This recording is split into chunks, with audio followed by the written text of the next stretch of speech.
If you've ever wondered what a human being can survive, this is that video.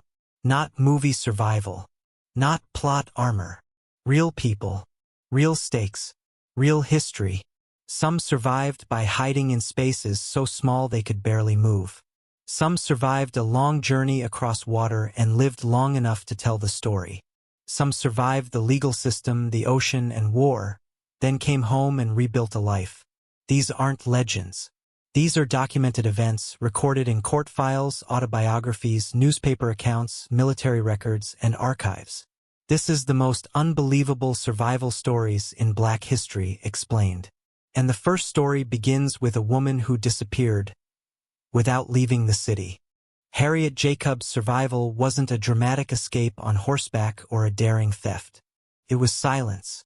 Born into slavery in North Carolina in 1813, she knew bondage not just as a word but as a world built entirely around control and fear.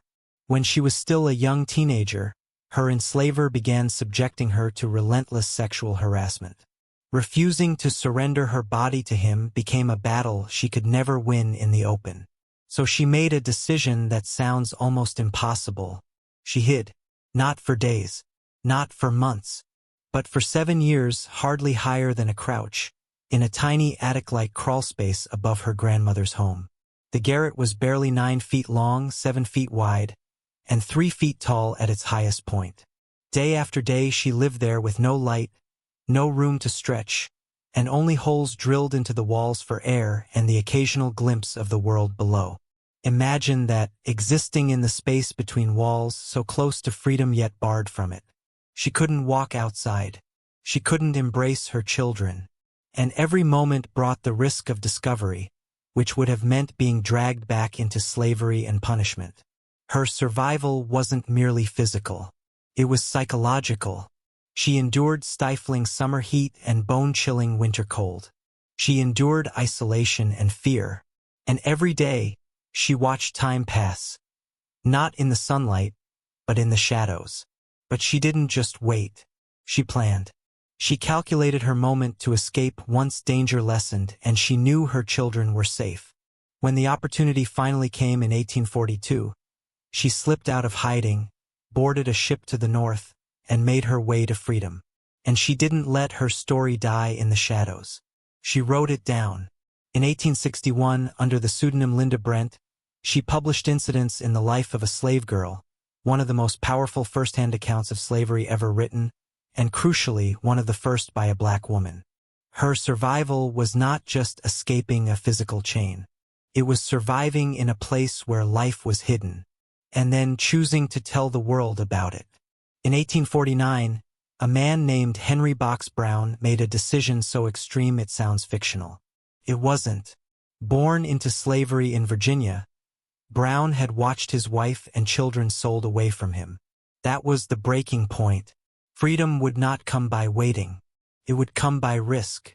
So he turned himself into cargo. With the help of abolitionist allies, Brown was sealed inside a wooden crate roughly 3 feet long, 2 feet wide, and 2.5 feet deep.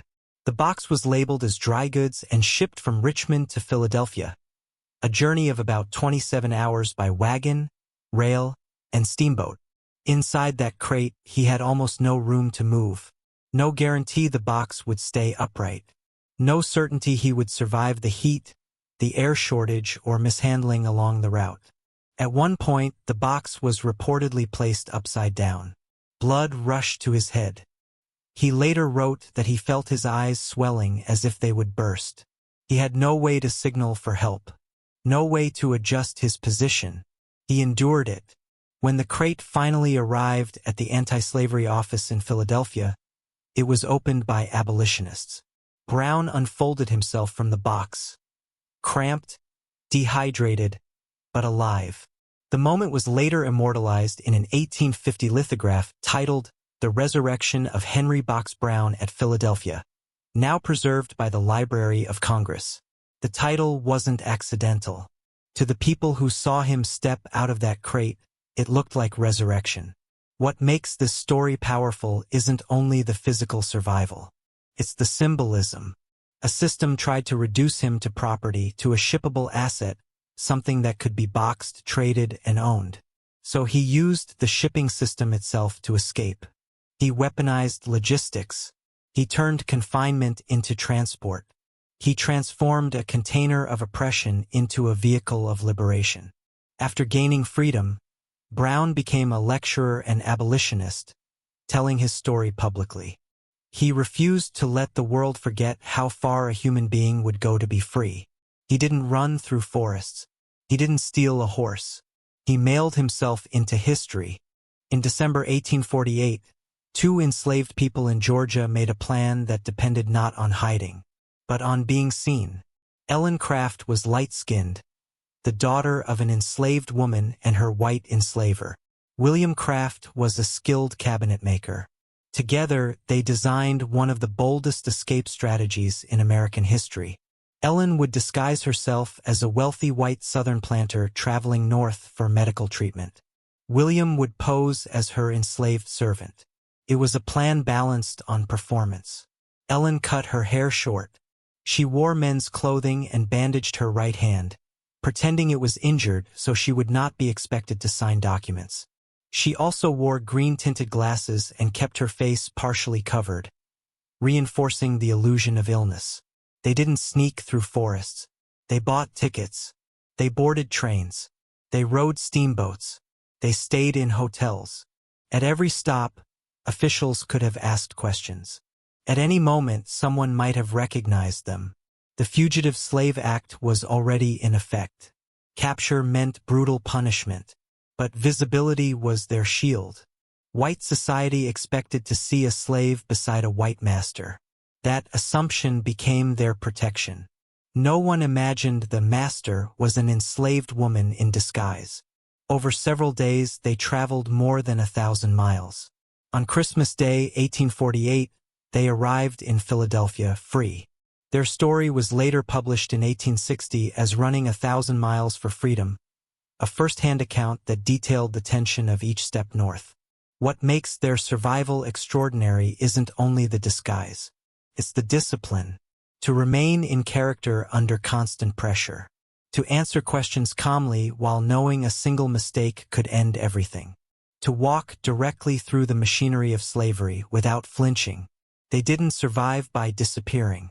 They survived by becoming someone the system refused to question. And after freedom, they became abolitionists, speaking publicly against slavery in the United States and abroad. They proved something dangerous to the institution that tried to contain them. If identity can be constructed, then power can be dismantled. In May 1862, the American Civil War was tearing the country apart. Inside Charleston Harbor, a Confederate transport ship called the CSS Planter moved supplies, weapons, and soldiers between forts. On board was an enslaved man who knew the harbor better than most officers. Robert Smalls had been forced to work as a pilot on the vessel. He memorized the waterways. He studied the signals. He learned the Confederate codes and routines. Knowledge became his weapon. In the early hours of May 13, 1862, the white officers left the ship overnight. Smalls saw his moment. He gathered the enslaved crew, along with their families, and quietly took control of the planter. But escape wasn't as simple as sailing away. To leave Charleston Harbor, the ship had to pass multiple Confederate checkpoints. Each one required the correct signal and the proper appearance of authority. Smalls put on the captain's wide-brimmed straw hat. From a distance, in the dim light before dawn, he resembled the white commander. As they approached each fort, Smalls gave the required whistle signals.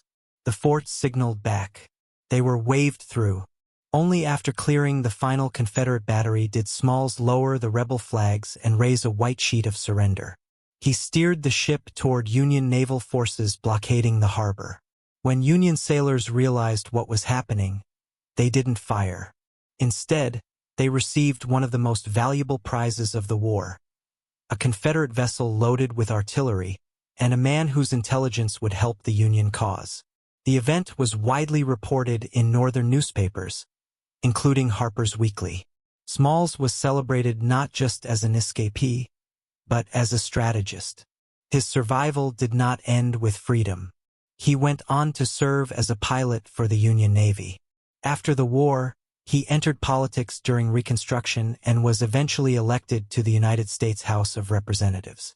From enslaved laborer to naval hero to congressman, Robert Smalls didn't just escape slavery. He commandeered it. He turned forced knowledge into tactical brilliance. He sailed directly through the heart of Confederate power and delivered himself and others into freedom. The system that once claimed ownership of him would later see him help shape its laws. Next, a woman who escaped and then did something even more dangerous. She went back. In 1849, a woman named Harriet Tubman made her escape from slavery in Maryland. She traveled north, following a secret network of safe houses and trusted allies known as the Underground Railroad. Eventually, she reached Philadelphia. She was free. For many, that would have been the end of the story. For Tubman, it was the beginning. What makes her survival extraordinary is not just that she escaped, but that she returned. Again, and again, and again. Over the next decade, Tubman traveled back into slaveholding states multiple times, guiding enslaved men, women, and children north to freedom. Historians estimate she helped lead around 70 people directly to freedom and assisted many more through guidance and planning. Each trip carried enormous risk. The Fugitive Slave Act of 1850 made it even more dangerous, empowering slave catchers to operate in free states and punishing those who helped escapees. Capture meant brutal punishment or death. Tubman moved mostly at night. She relied on coded songs, trusted contacts, and careful timing. She carried a pistol, both for protection and, according to some accounts, to deter anyone from turning back and risking the group's exposure. Survival here wasn't a single event. It was sustained pressure. Tubman had already suffered a traumatic head injury as a teenager when she was struck by a heavy object thrown by an overseer. The injury left her with lifelong seizures and sudden sleep episodes. And yet she navigated forests, rivers, and hostile territory repeatedly. During the Civil War, her survival skills expanded into military service. She worked for the Union Army as a scout, nurse, and spy. In 1863, she helped lead the Combahee River Raid in South Carolina, guiding Union gunboats past Confederate torpedoes and contributing to the liberation of more than 700 enslaved people. She did not simply escape oppression. She destabilized it. Tubman lived long enough to see slavery abolished. She later settled in Auburn, New York, where she continued activism, advocating for formerly enslaved people and for women's suffrage. Her life challenges a simple definition of survival. Survival can mean enduring, can mean escaping, but sometimes it means returning to danger so others don't have to face it alone. She could have disappeared into freedom. Instead, she became its guide.